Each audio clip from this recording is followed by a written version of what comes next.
Hi guys, Mani's kitchen. Sweet తినాలన్నప్పుడు ఇలా 5 నిమిషాల్లో చేసుకునే స్వీట్ ఎలా చేయాలో చూద్దామండి. ముందుగా మనం ఒక మిక్సీ జార్ అనేది తీసుకుందామండి. పెద్ద మిక్సీ జార్ అనేది తీసుకోవాలండి. దాంట్లోకి 1 కప్పు పుట్నాల పప్పు అనేది వేసుకోవాలండి. పుట్నాల పప్పు ఎంత వేసుకున్నామో అంత షుగర్ అనేది వేసుకోవాలా. ఈ రెండింటిని బాగా మెత్తగా, ఎంత వీలైనంత వరకు మెత్తగా మనం మిక్సీ పట్టుకోవాలండి. ఎంత మెత్తగా పడితే అంత మెత్తగా అయ్యేటట్టు చూసుకోండి. తర్వాత మనం ఒక బాండ్లు అనేది తీసుకొని అందులోకి 1/4 కప్పు నెయ్యి అనేది వేసుకోండి. నెయ్యి వేసుకుంటే ఫ్లేవర్ చాలా టేస్ట్ అనేది బాగుంటుంది.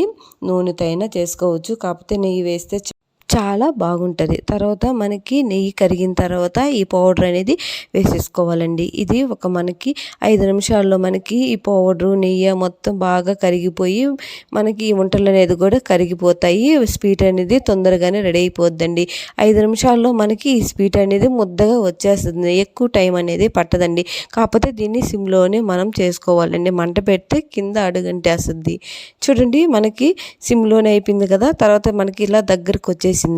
ఇంకెంతసేపు అండి, మనం 5 నిమిషాల్లో ఇది దగ్గరకు వచ్చేసింది. తర్వాత ఒక నెయ్యి రాసిన ప్లేట్లోకి తీసేసుకోవడం అండి. చూడండి, ఇలా నెయ్యి రాసిన ప్లేట్లోకి మనం మొత్తాన్ని తీసేసుకోవాలండి. ఎక్కువసేపు పట్టదండి. ఈ స్వీటు తొందరగానే అయిపోతుంది. చూడండి, తొందరగా ముద్ద కట్టేస్తుంది, తొందరగా కూడా పని అయిపోద్ది. ఎప్పుడైనా స్వీట్ తినాలనుకున్నప్పుడు ఒక్కసారి ఇలా ట్రై చేయండి. చూడండి, ఒక 1 అవర్ తర్వాత మనకి పూర్తిగా ఆరిపోయింది. తర్వాత మనం ఒక ప్లేట్లోకి రిటర్న్ తిప్పేసుకున్నామండి. ఇలా మనం పూర్తిగా ఆరిపోయిన తర్వాత ముక్కలు అనేది కట్ చేసుకున్నామండి. ఇవి మాత్రము మనం బయట పెట్టుకోకూడదండి. ఫ్రిడ్జ్లో పెట్టుకొని ఒక్కో పీస్ తీసుకొని తింటూ ఉండాలండి. బయట పెడితే మనకి మెల్ట్ అయిపోతాయండి, అంత వెన్నలా కరిగిపోయేటువంటివి.